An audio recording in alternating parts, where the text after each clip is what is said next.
The Striped Ships by Eloise McGraw. A note on the dates in this book. Alert readers may notice that some of the dates given in this story seem late, according to modern church calendars. For instance, October 14th, 1066, the date of the Norman invasion of England, is identified as Michaelmas Eve, which today would fall on September 27th. The explanation is that in the 11th century and until the late 16th century, both Britain and Christian Europe used the Old Style, or Julian calendar, which was based on the calculation of the solar year as 365 and 1/4 days. The New Style, or Gregorian calendar, was introduced by Pope Gregory XIII in 1582, after astronomers discovered that an 11-day discrepancy had accumulated between the Julian calendar and the solar year. England nevertheless clung to the Old Style for another 2 centuries, and even today there are places which adhere to the old calendar for certain customs or celebrations. The people of the 11th century paid less heed than we do to dates and clocks. They measured their lives by the numerous holy days and the regular sounding of the bells from some nearby priory or abbey, calling the monks to their devotions. The bells began with nocturnes and matins at 2:30 or 3 a.m., then sounded prime at dawn, then terce about 9 a.m., sext at noon, nones about 2 or 3 p.m., vespers about 5 p.m., and finally Compline about 6:30 p.m. Nearly everybody went to bed shortly after dark. The Striped Ship's Prologue. Juliana woke and sat bolt upright in the meager pile of straw that was her bed. She had dreamed again that she was back on the stony beach at Pevensey, watching the strange striped ships grow larger and larger through the morning mists. She could feel again the pebbles under her feet, the chill breeze tangling her hair, and see the taut sails, striped like the ships, in gold and red, gold and black, gold and red and green, more and more of them appearing out of the gray seas that should have been empty, all riding the high of the tide, straight toward Pevensey Harbor. And then in the dream she stumbled away across the stones, running, scrambling, crying, "Normans! Normans! Father! Normans!" straining her throat and no sound coming, however hard she shrieked. But there she always awoke with a pounding heart, fighting off the terror that surged back in the dream's wake to break over her like an evil wave. She wondered if she would dream that dream the rest of her life. She did not want to think about the rest of her life. The first 11 years of it had ended as in a thunderclap, the autumn morning of Michaelmas Eve in the year 1066. Even now, 7 nightmare months later, she could not imagine what her future would be like. The Striped Ships, Chapter 1. The morning of Michaelmas Eve began for Juliana like many another, with her big brother Swain rolling her unceremoniously out of the bed by planting his bare foot in the small of her back and shoving hard. "Up, up!" he cried over Juliana's indignant protests. "The sun is near rising, my Jilly, and what will he shine on if not your face? Up, Wulfric, out of that shawl now. Out you go, my little monk. Stop, stop, remember, you're a holy scholar, not a fighting man. Hey, stop it." Juliana sat a moment, blinking, on the hard oaken floor, rubbing her elbow, as her younger brother Wulfric propelled out of the wide bed on the opposite side, leaped back in, his eyes still stubbornly tight shut, and began to pummel Swain with both fists. Swain, shouting with laughter, grabbed one of the pile of bolsters and buried his brother's flailing fists and tousled head under the sack of feathers. By the time Wulfric had fought free, his round face redder than the bolster cover, Juliana had abandoned all thought of sleep and was pulling her linen undertunic over her head. Already the maids and serving men were clattering and chattering as they bustled about the single great room, flinging open the wooden shutters, renewing the fire in the central hearth, clearing away their sleeping pallets from the benches around the walls. Over in the far corner, the curtains were still drawn around her parents' cupboard bed. But by the time Juliana had shivered her way into her long woolen kirtle, teeth chattering in the chilly autumn dawn, her father Baldric, Thane of Pevensey, had thrust aside the bed hangings and was shouting for his body servant. His shock of blonde hair, red tinged, and his ruddy square face set with vivid blue eyes, would have been absurdly like Wulfric's, but for his flowing mustache. One shoe on and the other in her hand, Juliana ran across the hall and flung herself upon him, tumbling him back against the wedge of bolsters and entangling them both in the bed curtains. He gave a roar of laughter and defended himself by tickling her. His wife Hildegund sat up complaining and fended them off, trying to protect little Ragni on her other side. Ragni was only 3 and still slept with her parents. Scolding Juliana for her wild ways and Baldric for encouraging them, as usual without any noticeable effect on either one, Hildegund contrived to hand Ragni over to her nurse, who was leaning into the bed to reach for her. Then the man-servant appeared with Baldric's hose and tunic, and the Thane arose, his battle-strong arms effortlessly setting aside his lanky daughter. Juliana wandered over to a bench, laced on her other shoe, and submitted to having her hair combed by one of the bondsmaids. As the horn comb jerked and yanked its way through her waist-long tangled mop, she sat watching a sparrow that had flown in through the open window and could not find its way out. In and out among the rafters it fluttered, up and up until it disappeared into the dusk and the swirling smoke under the steep-pitched roof, down again to swoop from one end of the long hall to the other. Why could the little creature not see the pale rectangles of the windows, feel the chill air of freedom? Perhaps it does not want to get out, thought Juliana. There are falcons and owls and little cats out there. But suddenly the angle of the sparrow's flight shifted. It thumped and fluttered against the window's edge, then shot out into the dawn and vanished. At the same moment, the far-off sound of the bell ringing for prime in the little priory on the road to Lewes drifted faintly through the open shutters. Juliana jumped up, pushing away bondsmaid and comb together, as Nurse Editha waddled over to her from the clothes chest and slipped her long, round neck white woolen rock over her head. Hildegund, who was now fully clad and wearing a golden brooch, hurried after, bringing her a mantle. It was the old blue mantle, nearly outgrown, with embroidery Juliana had worked on when she scarce knew which way to hold a needle, and she did not want to wear it. "I am not cold, mother," she protested as she clasped the wide leather girdle about her waist and hitched the rock up over it to reveal a band of the crimson kirtle underneath. "I will not need the rock and a mantle too." "No, no." "You will certainly, Juliana. You must obey your parents." "How often must I? Juliana, stand quiet so I may— Oh, do behave. Nurse!" A pair of firm hands suddenly seized the mantle, pulled it down over Juliana's head, and settled it inarguably onto her shoulders. "Now, my Jilly, try to remember you are a Thane's daughter," commanded Nurse Editha, now Ragni's nurse, once Juliana's and Wulfric's, and before them Swain's. "You must go properly clad to the burg, and Lady Edwina." "Avril and Bernadette are King's Thane's daughters. They will not be wearing mantles. Or if they are, it will be new mantles, not old worn-out ones growing too short." "Hush! The weaving women have not yet finished the cloth for your new one." The nurse jabbed a long silver pin through the mantle's folds to fasten it.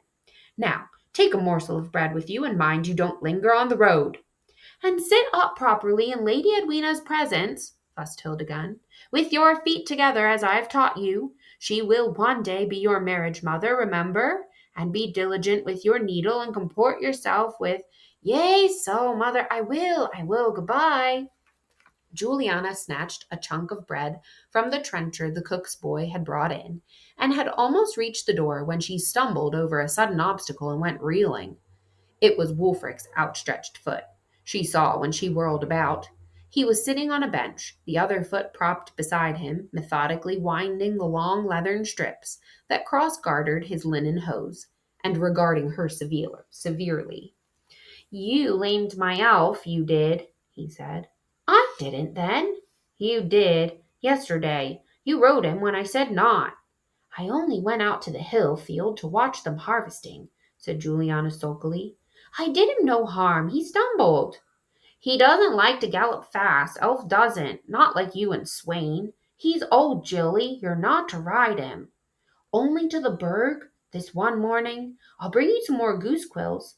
Father Cuthbert gives me quills enough. Ride Swain's new horse if you want to fly like a bird." I will then, and may your pen split and your ink dry up and Father Cuthbert scold you and muttering to ease her conscience and her wounded feelings, for Wulfric had ever looked to her, not Father Cuthbert, to supply his unpredictable needs. Juliana stalked on, turning at the doorway to thrust out her tongue. But Wulfric's attention was again on his gartering. The last she saw of him, he was composedly crossing the last strips, precisely below his knee. A fine chance she had of riding Swain's new horse, she was thinking as she stepped out into the morning and ran down the outside stair. Swain was a man of 16 now, and the spicy young stallion that their father had given him last week was no gentle hack, but the sort he could ride into a battlefield. It was ill luck he had missed this past summer's foregathering of the Thanes and their fighting men. But after all, the Norman invaders had not come. Baldric scoffed that Normans feared the sea. And next time King Harold Godwinson summoned the feared, then Swain would ride with them. Juliana paused a moment, watching Swain across the broad expanse of courtyard as he counted sacks of grain. Her pride in him tinged with helpless jealousy. She was jealous of his horse, his growing skill with bow and sword, of the life of battles and sudden departures and high adventure that he would share now with their father, while she stayed tamely in Pevensey, awaiting her eventual wedding to Lord Alfgar's son Cleric. Swain was a man grown, long-legged, and flaxen blonde, like their mother Hildegun and her Danish forebears, like Juliana herself, with eyes the clear gray of brookwater. They had always been much alike, the two of them, and she cherished him second only to her father. But she did not waste her breath begging to ride his horse. Instead, she headed for the nearest of the outbuildings enclosed by the timbered palisades, peering up to assess the lightening sky, which promised a crisp blue day once the mists had cleared. The courtyard was busy already, for with Michaelmas tide came quarter day. Baldric's many and varied tenants, churls with a score or more of acres, poor cotters with one or two, fishermen, shepherds, ironsmith, huntsmen, bakers, all who lived by their trades were coming and going through the great open gates to bring their due rents, which they paid in kind.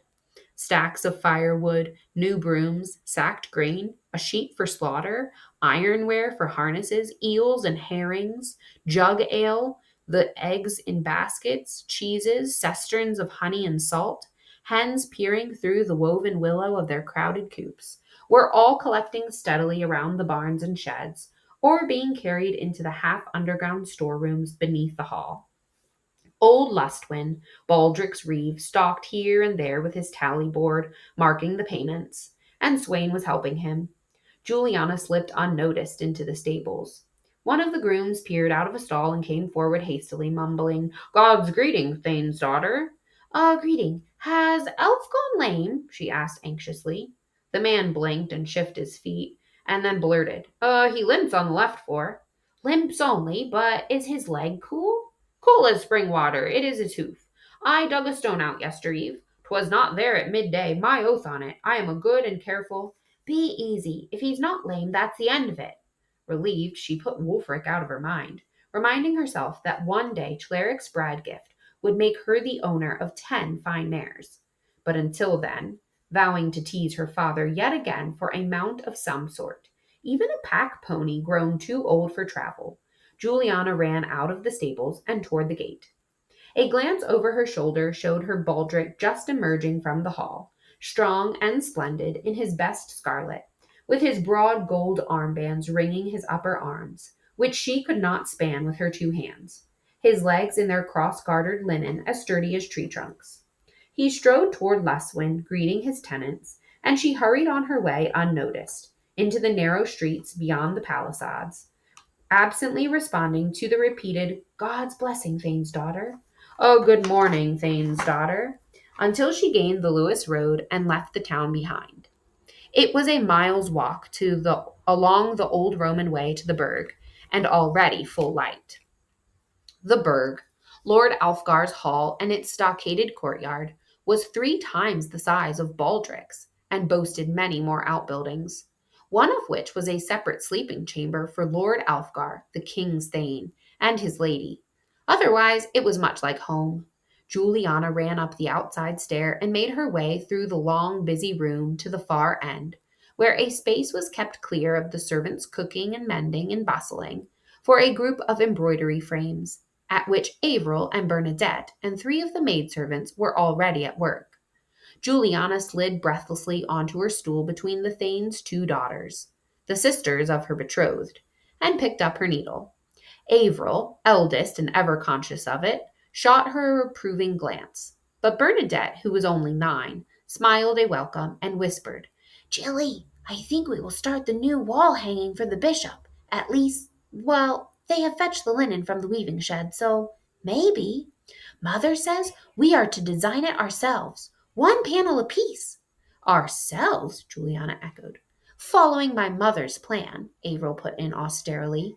"My father wishes it to tell of Harold Godwinson and all the battles my father fought beside him when he was earl, your father too, and how he was made king. And old King Edward's death beforehand, and the great star afterward," Bernadette added, "the long-haired star. Oh, I was frightened, Jilly. Could you draw that star for me to work, with its long bright tail?" "It's called a comet," Avril informed her. "Only by the bishop," retorted Juliana. Bernadette merely rolled her eyes up and held her tongue. "I will do my best to draw it," Juliana promised her. "I mind it well," she added with a little shiver. "How bright and strange it was!" For 7 nights running last Eastertide, the long-haired star had traveled in silent brilliance across the deep, dark sky. Then it was gone.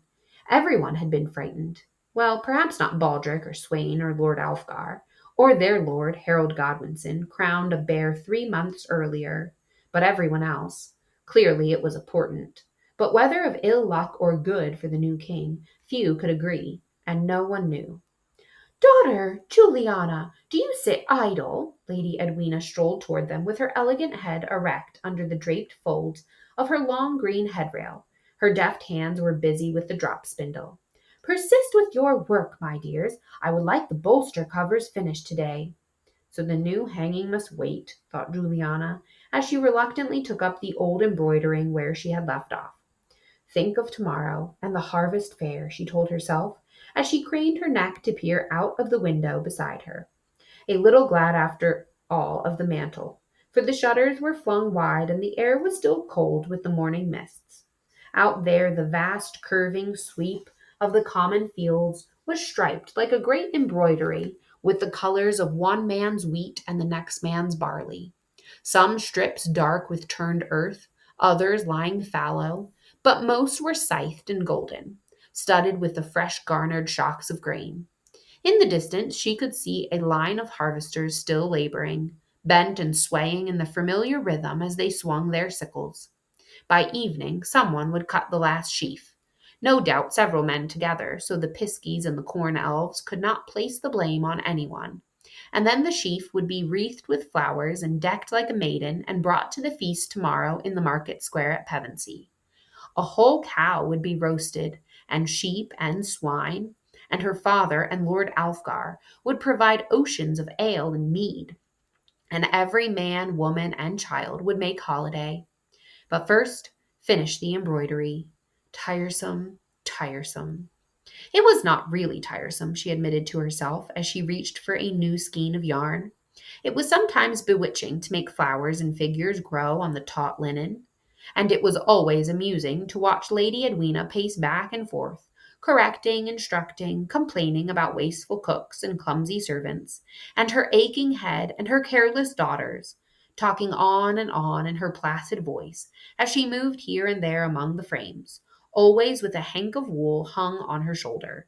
And all the while her spindle would be dropping and whirling as her swift fingers twisted the fibers, then leaping up to her hands like a living thing while she wound and looped the spun thread. In truth, Juliana liked these mornings well, especially nowadays when she could feel her needle skill growing with every stitch.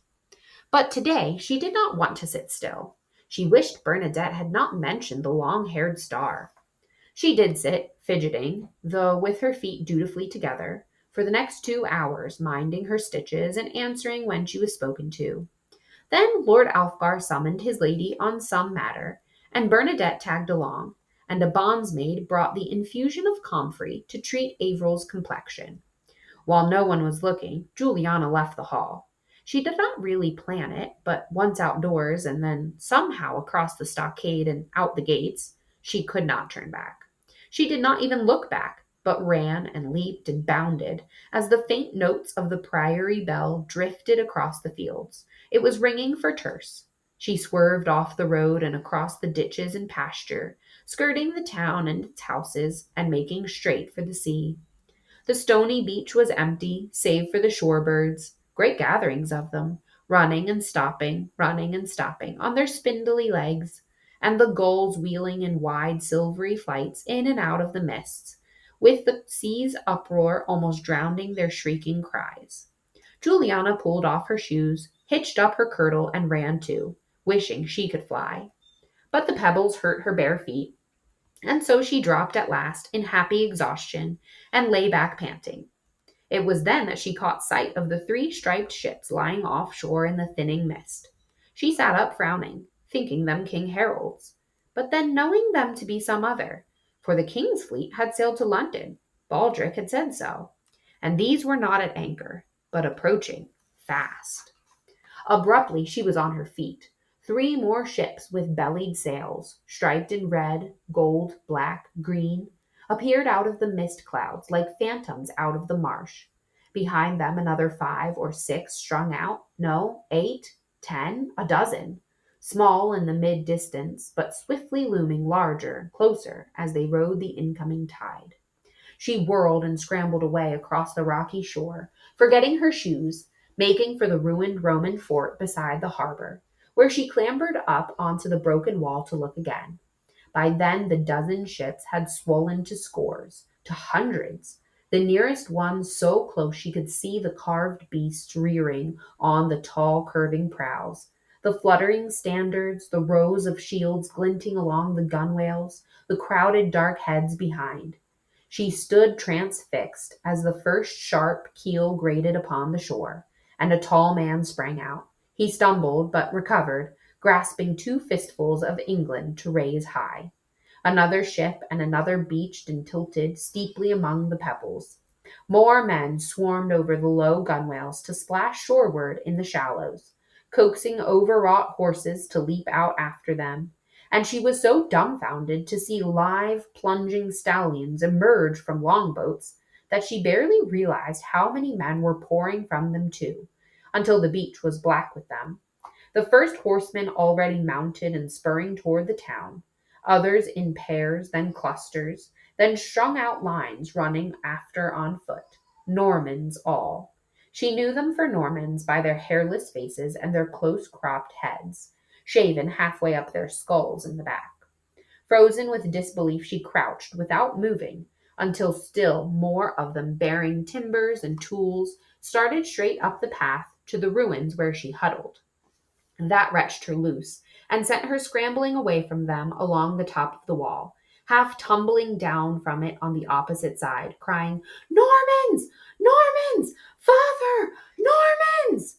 though she was too far from the town to be heard, and too late to sound warning of what was already happening.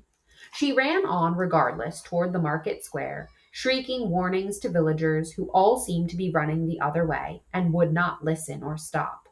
At last she arrived, gasping and bramble-scratched, with bruised feet and an aching side, to find the square, garlanded for harvest, now a chaos of Normans and clattering hooves and foreign shouts and squeals from the swine that they were dragging from the pens and slaughtering right there on the cobbles, along with the harvest feast cow.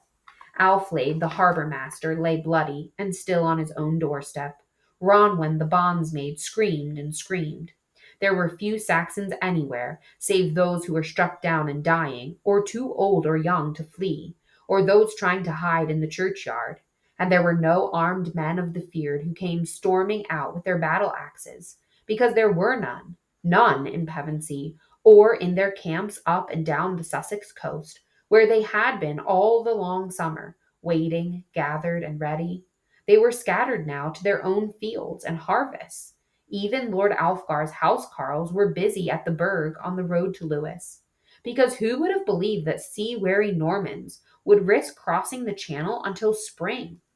Now the Normans were here, and the defenders were not.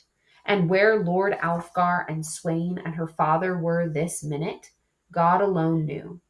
Juliana turned toward home to find them, to warn her mother and Wulfric and all the others in the big timbered hall beyond the square. She saw its palisade and roof slope, the men running, and at the same moment she saw flames bloom like a scarlet flower from the hall's thatch, and angry smoke billow up. The next instant she was clipped by the arm and swung upward, and found herself dangling against a horse's steaming flank, with a voice laughing above her and a stirrup gouging her side. Then she was flung away into a hard pair of arms and downward against the ground, with the breath knocked out of her.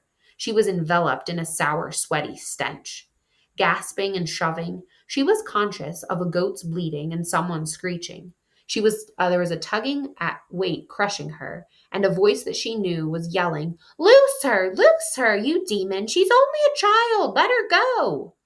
The weight rolled off her, and the man in the leathern garment sprang to his feet, drew a short sword, and ran the woman through. And it was Jutta, a cotter's widow. She dropped where she stood, her blood spurting almost to where Juliana's flax-pale dusty hair spilled onto the cobbles. And the Norman kicked Jutta's body aside and grabbed at the goat whose tether she had loosed as she died. Then he was gone, dragging the animal across the square, and Juliana was stumbling, staggering, and half falling in the opposite direction, away from the blood and the flaming hall, and she had no further thought until she reached the marshy edge of Pevensey estuary. There she sank down among the reeds and turned her inner eye away from the sight of Jutta and the man's sword plunging home, and she stopped her ears against the sounds from the town.